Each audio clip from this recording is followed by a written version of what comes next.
projeté sur le baptême de Clovis les origines du premier sacre. Alors, c'est pas tout à fait exact. À partir du XIIe siècle, vous savez que le roi est capable de guérir les malades des écrouelles, une forme d'adénite tuberculose qui se manifeste par des ganglions au cou.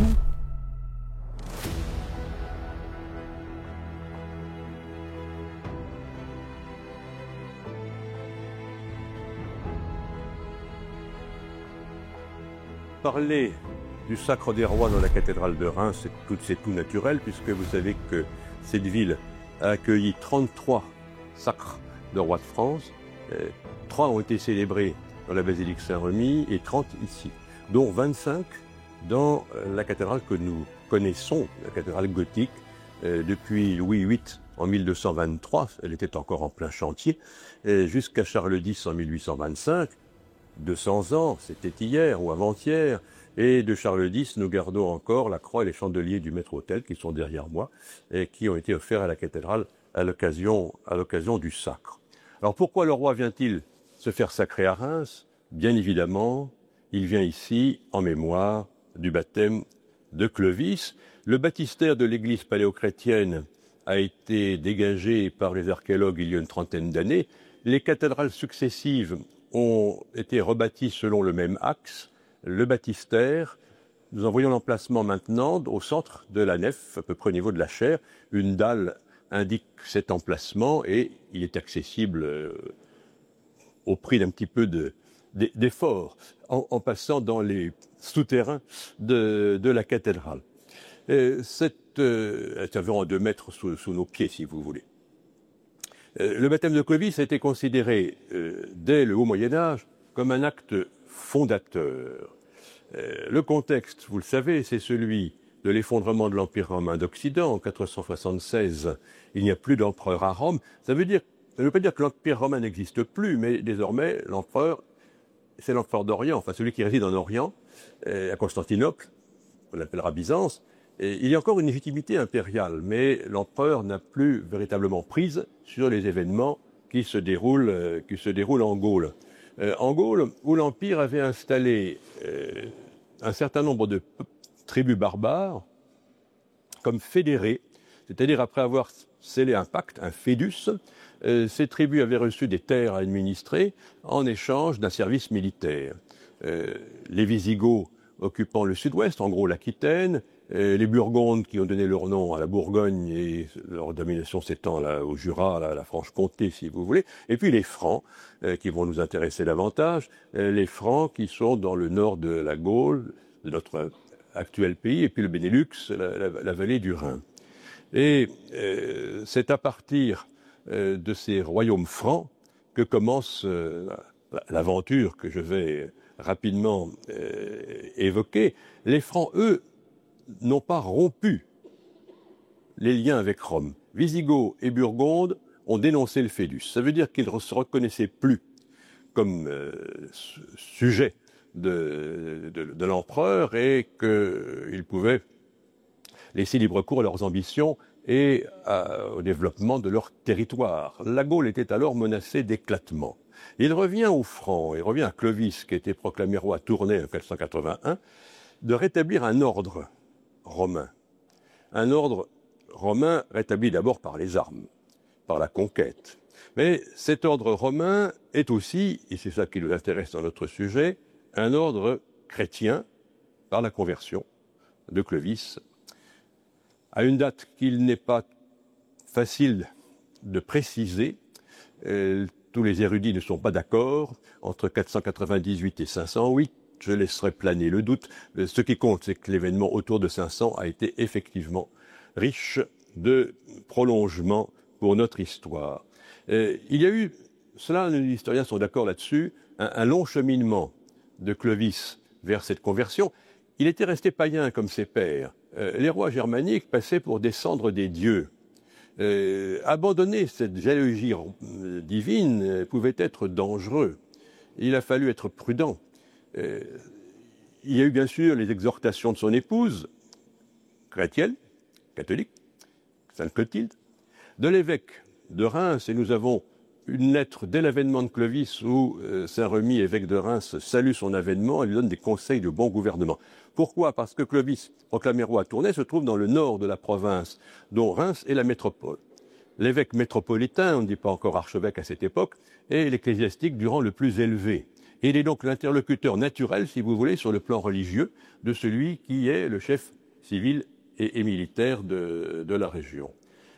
Un long cheminement, et un texte nous apprend que c'est à la suite d'un séjour à Tours, où le roi Clovis a été impressionné par la ferveur des fidèles devant le tombeau de Saint-Martin, par les miracles qui s'y produisaient, qu'il a décidé de sauter le pas. Il a compris, nous dit un texte, qu'il a vu que ces choses-là étaient vraies.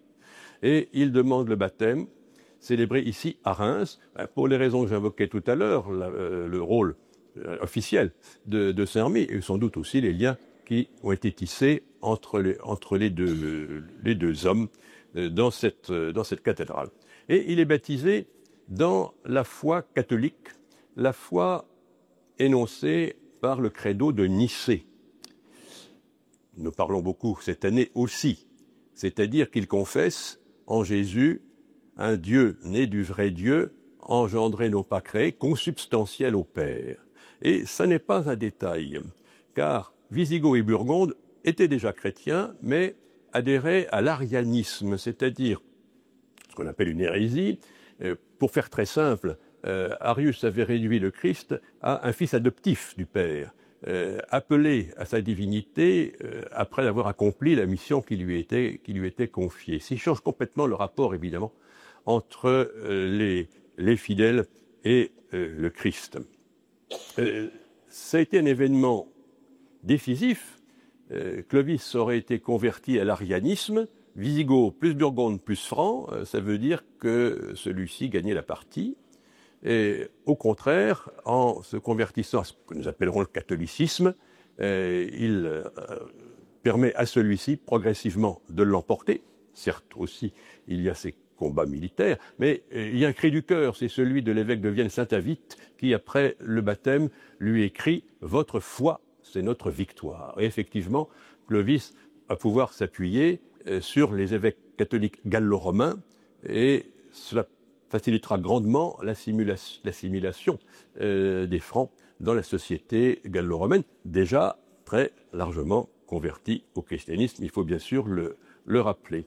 Alors voilà un baptême qui devait être l'acte fondateur d'un royaume catholique, appelé à devenir une nation, et les rois successifs bâtissant un État ont fait au fil des siècles ce que nous appelons encore la France, même si le royaume de Clovis ne doit pas être réduit aux frontières actuelles, puisque je vous le disais, il comportait également le Benelux et une partie de l'Allemagne occidentale. En fait, il préfigure plutôt ce que Charlemagne dilatera quelques siècles plus tard, et préfigurant notre première Europe. En tout cas, le royaume des Francs est le plus ancien royaume d'Occident, il faut le rappeler. Il faut rappeler aussi que Clovis n'a été que baptisé, il faut m'exprimer ainsi. C'est extrêmement important, je viens de vous le dire. Mais il n'a pas été sacré. La confusion est assez fréquente et elle est entretenue dès le Moyen-Âge, dès le IXe siècle. On a projeté sur le baptême de Clovis les origines du premier sacre. Alors, ce n'est pas tout à fait exact, même si, effectivement, le roi en venant à Reims se réclame de Clovis. Mais le sacre n'apparaît dans le royaume des Francs qu'avec la deuxième dynastie, c'est-à-dire les Carolingiens. Mais les Mérovingiens n'étaient pas sacrés au sens liturgique du terme. Mais quand le dernier roi mérovingien est évincé, Gildéric III, c'est un roi, vous savez que les Carolingiens ont qualifié de roi fainéant. Ils ont fait la propagande carolingienne a tout fait pour discréditer les derniers mérovingiens. Alors fainéant, ça ne veut pas dire qu'il était dans son fauteuil à lire son journal. Fainéant, au sens propre du terme, il ne pouvait rien faire, c'est-à-dire qu'il n'avait plus de prise véritablement sur les événements. Et celui qui est détrôné est un adolescent sans pouvoir, qui ne permet pas d'établir l'ordre et la paix dans le royaume, et les grands mettent sur le trône l'homme fort du régime, qui est le maire du palais, Pépin de Bref. Mais celui-ci n'a pas la légitimité du sang. Il ne descend pas de Clovis comme tous les rois ils l'ont précédé.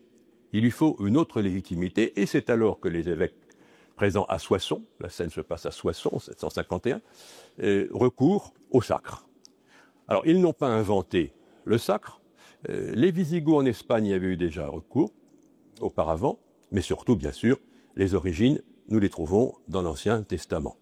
Et pour comprendre vraiment le sens du sacre, il faut relire le livre de Samuel. Quand les Hébreux demandent un roi, le prophète, inspiré par Dieu, désigne celui qui a été choisi, l'élu de Dieu.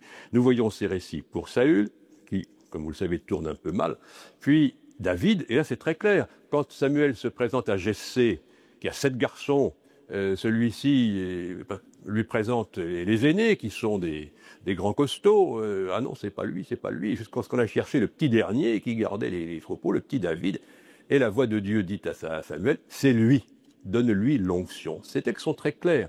Et quand vous relisez tous ces chapitres, vous y voyez des expressions comme l'Esprit de Dieu s'empare de lui à ce moment-là.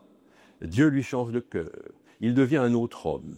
L'onction d'huile sainte opère une mutation, apporte une grâce particulière à celui qui doit entrer dans un nouvel état, cette fonction royale, et cette onction lui accorde aussi une protection. On ne porte pas la main loin du Seigneur. Celui qui a reçu l'onction est protégé. Quand on parle d'un roi sacré, comprenons-le au sens fort du terme, on ne porte pas la main, c'est impie, sacrilège. Bon, ça a quand même très bien fonctionné en France. Aucun roi sacré n'a été assassiné avant Henri III en 1589. Après, c'est Henri Noir et Henri IV. Et Louis XVI, n'en parlons pas. Mais il y a eu les rois déposés, mais pas assassinés. Bon, en France. En Angleterre, c'est un peu différent, mais les Anglais doivent bien marquer leur originalité. Alors, le sacre, avec l'huile, bien sûr, l'huile sainte nous rappelle nos sacrements de l'Église catholique. Toutefois, le sacre n'a jamais été reconnu comme un sacrement, comme le 8e sacrement, si vous voulez. Il est, sur le plan canonique, un sacramental. Comme la bénédiction d'un abbé, par exemple, qui va recevoir une mitre et une crosse, c'est pas pour autant qu'il est évêque. Et nous allons voir que le roi a des ornements qui peuvent s'apparenter aux ornements épiscopaux, mais pas pour autant qu'il est ordonné, il reste un laïc. Et au XIe, XIIe siècle, lors de la réforme grégorienne, l'Église romaine a bien pris soin de faire la distinction entre les clercs et les laïcs. Le roi est un laïc, il n'est pas ordonné, même s'il est bien au-dessus, évidemment, du commun des mortels par la fonction dont il est investi. Alors Pépin est sacré à Soissons 751, il profite de l'avenue du pape en France, qui avait besoin de lui pour le protéger des Lombards. Il faut demander un deuxième sacre, deux précautions valent mieux qu'une, en 754 à Saint-Denis, il en profite pour faire sacrer ses 2 fils, comme ça assure la continuité. L'idée d'une monarchie élective est ainsi sciée à la base, avec une dynastie qui se présente. Donc le petit Charlemagne a été sacré enfant avec son père, puis, après la mort de celui-ci, a été sacré roi à Noyon. Donc Reims n'est pas dans le coup au tout début. Le premier roi sacré ici, c'est Louis le Pieux, le fils de Charlemagne. Sacré d'ailleurs non pas comme roi de France, mais comme empereur. Charlemagne était mort en 814. Peu de temps avant sa mort, il avait associé son fils au pouvoir dans la chapelle palatine d'Aix. Il lui avait remis une couronne, voire il l'avait incité à prendre la couronne sur l'autel et à se la mettre sur la tête, un geste dont un certain Napoléon devait se souvenir plus tard. Mais Louis le Pieux, comme son nom l'indique, ne se satisfaisait pas de cette association au pouvoir et a voulu recevoir l'onction des mains du pape qu'il a invité à Reims. Pourquoi Reims? C'est le chemin entre Rome et Aix-la-Chapelle, d'accord, mais enfin, c'est quand même plus près d'Aix que de Rome, mais c'est surtout parce qu'il venait sur les pas de Clovis. Clovis dont il portait le nom. C'est quelque chose que l'on ne sait pas toujours, c'est pourtant extrêmement simple, et j'ai fait le coup à mes étudiants pendant des années et des années. Vous écrivez Clovis au tableau, vous effacez le C, vous lisez Louis. Bon, ça va mieux en latin quand même, évidemment, pour l'époque. Clodovicus, Ludovicus, ça marche en allemand, Chlodwig, Ludwig, c'est le même nom. Pourquoi Charlemagne a-t-il donné ce nom? Pour montrer la légitimité de ce fils à devenir roi. Alors, les noms que l'on porte à cette époque reflètent, d'une part, la parenté. Les Carolingiens ont cherché, en trafiquant peut-être un petit peu la généalogie, à se rattacher à la lignée de Clovis. Mais surtout, il y a des noms royaux. Le stock, si je puis dire, des noms royaux n'est pas énorme. Regardez la liste des rois de France. Et justement, le nom de Louis, c'est celui qui l'emporte très largement, avec 18 titulaires. Il y a des noms qui qualifient à la fonction royale. Charlemagne avait appelé ses premiers garçons, Charles, Carloman, Pépin, des noms royaux carolingiens. Une fois qu'il a épuisé ses possibilités, il va chercher des noms royaux mérovingiens, Clovis, Louis, Clotaire, Lothaire, et ainsi de suite.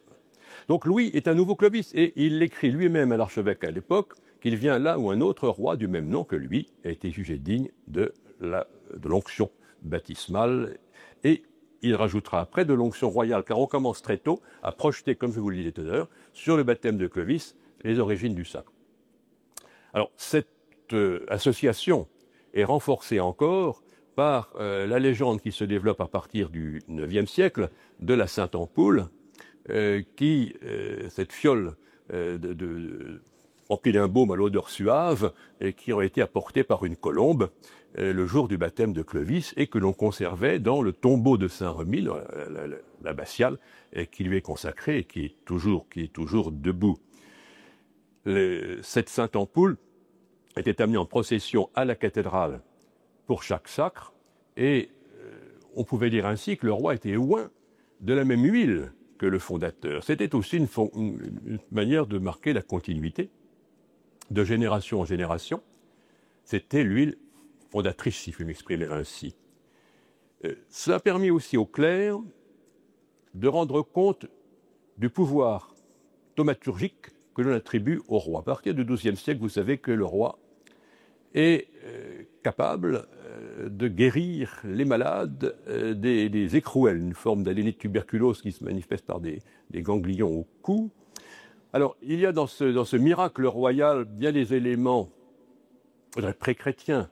Dans les royautés germaniques, les rois déjà sont considérés comme capables d'accomplir des miracles, d'assurer la fécondité, la prospérité, le retour régulier des saisons. Dans les prières même du sacre, et il y a une bénédiction pour la prospérité du royaume qui, reprenant les formules des bénédictions des anciens patriarches, demande une abondance de vin, de blé et d'huile. Voilà, une trilogie évidemment tout à fait méditerranéenne.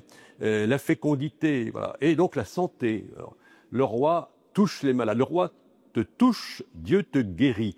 Et les clercs ont bien cherché, à partir du XIIe siècle, à inscrire ce miracle royal dans la logique même du sacre, parce que le roi est oint d'une huile miraculeuse, il devient le vecteur de miracles, et à condition qu'il soit en état de grâce, le roi doit s'être confessé, avoir communié, et ce n'est que dans ces conditions qu'il peut accomplir le miracle. Alors, ça a duré jusqu'à la fin de l'Ancien Régime.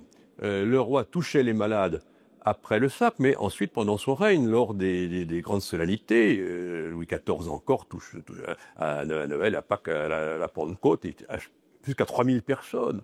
Pour le sacre de Louis XVI, malgré les philosophes qui ricanaient, 2400 malades sont venus à Reims pour être touchés par le roi. Bon. Il ne se s'est rien passé, je ne peux quand même pas expliquer que pendant tant de siècles, il y a eu tant de personnes qui se soient déplacées de France et même de l'étranger pour être touchées par le roi. Après, bien sûr, il y a le problème du diagnostic, de l'inconnu des éléments psychosomatiques, mais il se passait tout de même quelque chose. Pour Charles X, en 1825, il n'était plus que 121 parce que la Révolution avait quand même fracturé, évidemment, cette notion de royauté sacrée. Alors, il est temps, je regarde ma montre, de suivre ensemble, de façon très schématique, la cérémonie du sacre. Comme elle durait entre 5 et 6 heures, je vous rassure, ça sera beaucoup plus bref.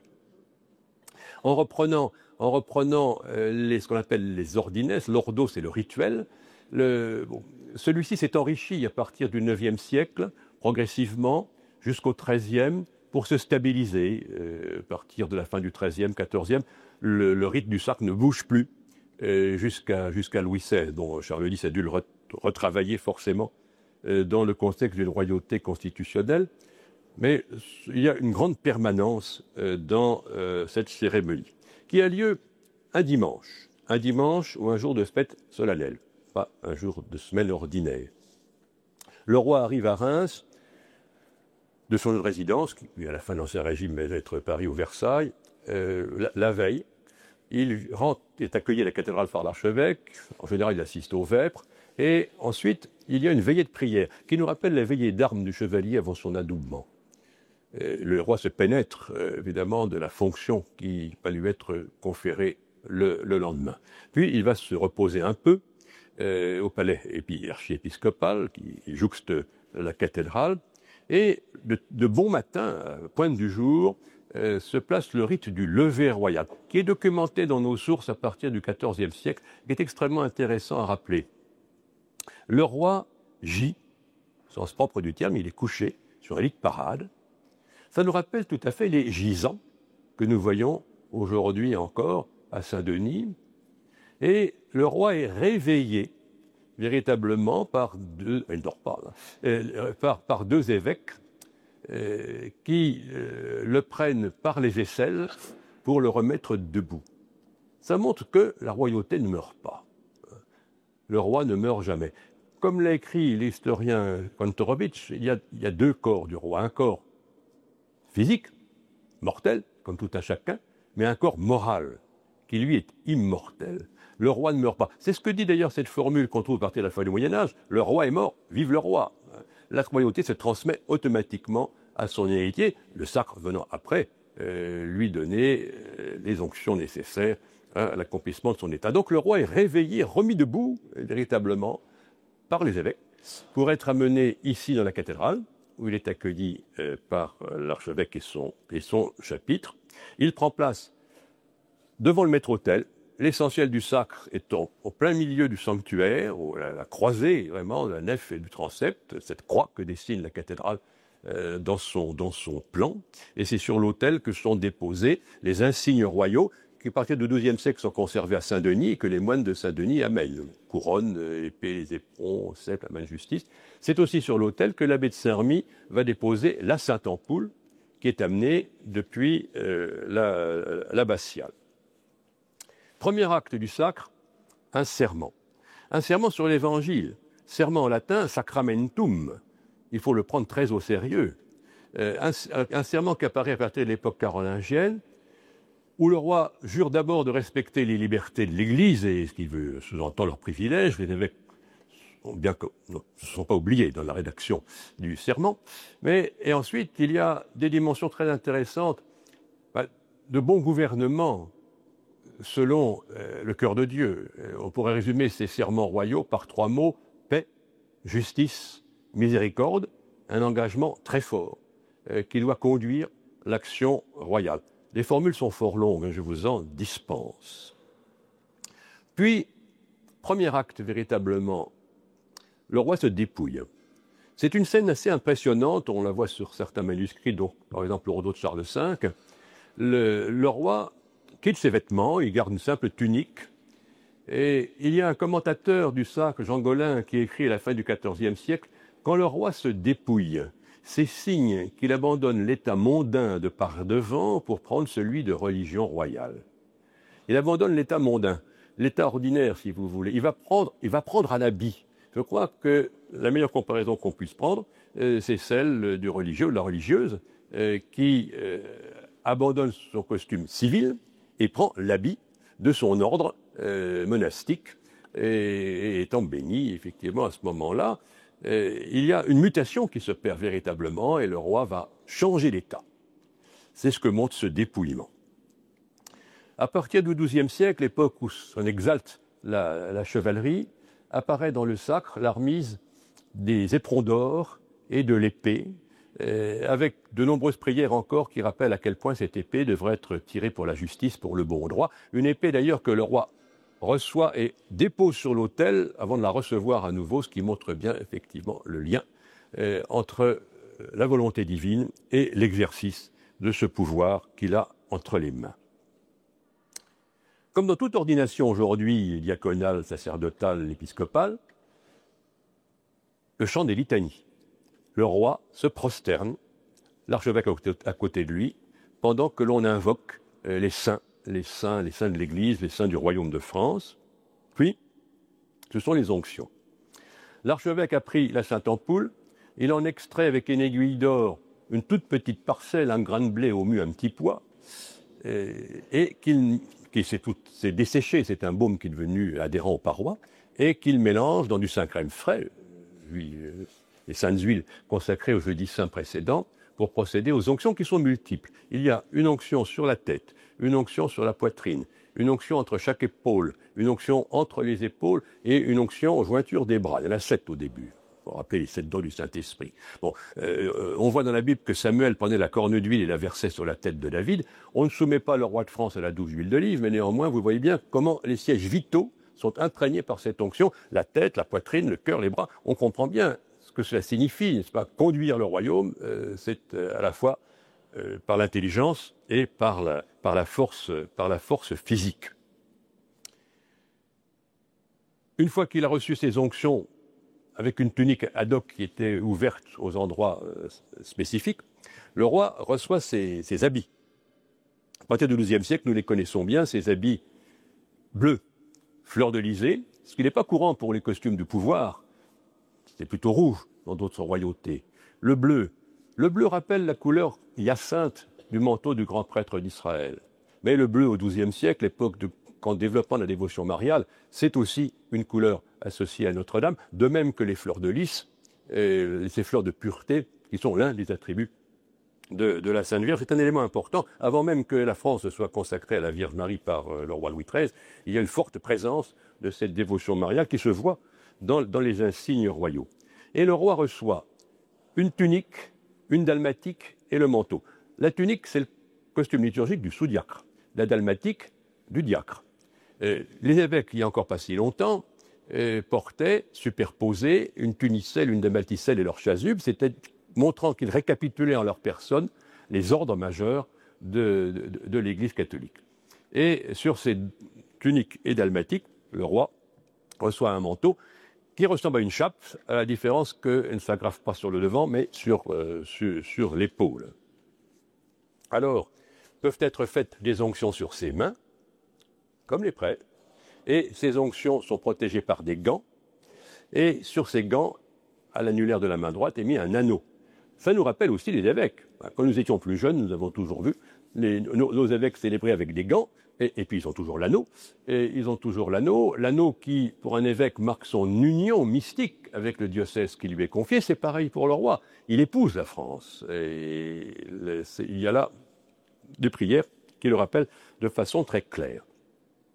Puis, les 2 bâtons, le sceptre et la verge, comme on dit dans les textes, la verge qu'à partir de la fin du Moyen-Âge, on dénomme la main de justice, puisque c'est une petite main d'ivoire bénissant sur un petit bâton qui fait une coudée. C'est-à-dire une mesure biblique.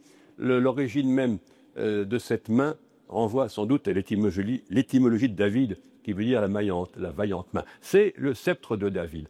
Et dans la Bible, il est clairement fait allusion dans un psaume, près de moi ton bâton et ta houlette sont là qui me consolent. Il y a 2 bâtons. Il y a un bâton pour commander. Le sceptre, c'est le signe de celui qui commande, qui reçoit au nom d'une puissance supérieure. On trouve déjà dans l'Antiquité gréco-romaine. Et le sceptre, alors c'est un long bâton, le sceptre de Charles V, nous conservons la partie supérieure, mesure plus d'1,80 m, c'est-à-dire que le roi s'appuie sur un sceptre qui est aussi grand qu'une crosse. Et la main de justice est plus petite. Et puis arrive le moment du couronnement. À ce moment-là, sont convoqués les 12 pairs de France, à partir du XIIe siècle également, 6 ducs, 6 comtes, 6 princes ecclésiastiques, 6 laïcs. Il y a l'archevêque, duc de Reims, les évêques ducs de Laon et de Langres, les évêques comtes de Beauvais, de Châlons et de Noyon, les ducs de Bourgogne, de Normandie et d'Aquitaine, les comtes de Champagne, de Flandre et de Toulouse. Ce sont les titulaires des grands fiefs de l'époque, qui, pour certains, disparaîtront assez vite, mais la fonction de pair sera toujours gardée jusqu'à la fin de l'Ancien Régime. On représentera ces pairs lors du sacre, et ces 12 pairs sont appelés pour tenir la couronne au-dessus de la tête du roi. Ils sont, comme dit un texte, les arcs-boutants du trône. C'est extrêmement intéressant. Pensons bien que tous ceux qui assistent au sacre n'entendent sans doute pas grand-chose et ne comprennent pas plus, parce que c'est en latin. Il faut absolument des gestes forts et montrer bien ici comment les grands vassaux seront les soutiens du règne. Mais attention, ce ne sont pas les 12 pairs qui mettent la couronne sur la tête du roi. Ça voudrait dire que le pouvoir vient d'en bas. Non, c'est l'archevêque seul qui met la couronne sur la tête, que Dieu te couronne de la couronne de gloire et de justice. Une couronne d'orfèvrerie dotée d'un haut bonnet, une couronne fermée qui montre qu'il n'y a pas d'autre supérieur, mais qui nous rappelle aussi un peu la forme de la mitre ou de la tiare. Alors j'insiste sur ces éléments parce que si le roi est un laïc, il y a tout de même des concessions vestimentaires, si je puis dire, qui lui donnent l'aspect d'un dignitaire ecclésiastique à ce moment-là. Puis, il est conduit sur son trône. Tout ce que je viens de vous dire se passe devant le maître-autel. Ensuite, il descend le chœur des chanoines, c'est-à-dire les 4 travées hautes de la nef de la cathédrale, pour aller prendre place sur une estrade, puis un jubé, quand on a construit un jubé. Et le trône est assis en hauteur, il est intronisé entre ciel et terre. C'est sa fonction d'être l'intermédiaire entre son peuple et Dieu. Et c'est là que les pères lui rendent hommage, c'est là que l'archevêque de Reims lance l'acclamation « Vivat Rex in aeternum » vive le roi pour l'éternité, qui n'est que la reprise de l'acclamation lancée par Nathan le prophète et Sadoc le prêtre après le couronnement de Salomon. Vivat Rex in aeternum. Alors, je n'ai pas le temps de développer beaucoup d'éléments, bien évidemment, mais il y a dans leur rituel du sacre de très très nombreuses références à l'Ancien Testament. Bon, le roi est en quelque sorte un nouveau Clovis en venant à Reims, mais il est aussi un nouveau David. Et dans les discours médiévaux, montre bien que le roi de France est considéré comme le roi de la Nouvelle Alliance, le roi d'un nouveau peuple élu. Et il prend la succession des rois d'Israël. Ces rois de France, qui sont des soutiens fidèles du Saint-Père, à une époque où le pape a souvent beaucoup de démêlés avec l'empereur germanique, les rois de France sont à ses côtés. Les Francs sont aussi ceux qui sont à la pointe des croisades. Gesta Dei per Francos, écrit Guibert de Nogent. Il y a tout un discours qui insère ainsi ces rois sacrés dans la lignée des grands rois de l'Ancien Testament. Et d'ailleurs, dans l'iconographie de la cathédrale, on peut le voir à certains endroits par des vitraux ou par des statues. C'est la fin du sacre proprement dit, moment de liesse. À la fin de l'Ancien Régime, les textes nous disent que l'on jette des jetons, des pièces de monnaie, on libère des oiseaux pour signifier la libération des prisonniers, la grâce royale. Quelques 400 chardonnerets, par exemple, pour le sacre de Louis XIII, qui ont fort amusé le Pierrot, il avait 9 ans, mais qui font quand même quelques dégâts dans la cathédrale. On sonne les cloches, on tire des coups de canon à l'extérieur. Enfin, vous imaginez l'ambiance festive qui marque la fin de cette cérémonie, mais ça n'est pas tout à fait fini tout de même, puisque c'est dimanche, et il convient, bien sûr, de célébrer la messe. La messe solennelle, bon, il n'y a pas de messe spécifique pour le sacre du roi, c'est la messe du jour, selon le calendrier liturgique. Le roi y assiste depuis son trône, dont il descend 2 fois. Première fois, pour apporter les offrandes, ou en offertoire, le pain et le vin et 13 pièces de monnaie, que l'on retrouve à l'époque aussi dans les mariages. Encore cette idée d'union du roi et de son peuple. Puis il redescend une 2e fois pour communier. Et communier sous les 2 espèces du pain et du vin. Ce qui, à partir de la fin du XIIe, devient exceptionnel. Pendant longtemps, les fidèles laïcs ont été admis à communier sous les 2 espèces. Mais cela s'est progressivement raréfié, par respect pour les saintes espèces, par le risque qu'il y avait à utiliser le calice. Les fidèles ont été réduits, comme c'est le cas habituellement encore aujourd'hui, sauf exception, à la seule hostie. Mais le rituel royal s'inscrivant dans une histoire ancienne qui remonte à l'époque carolingienne, ça n'a pas bougé. Et le roi, jusqu'à la fin de l'Ancien Régime, a communié au pain et au vin, au précieux sang, ce qui a permis, évidemment, à cette époque-là, de renforcer encore sa sacralité, puisqu'il communiait comme un prêtre. À l'époque carolingienne, ce n'était pas exceptionnel. Après, on comprend que cela pouvait passer pour tel. Et la reine aussi. Puis, après cette longue cérémonie, un festin est servi. Il n'y a pas de fête sans festin, évidemment. On y boit du champagne à partir de Louis XV, ça s'impose.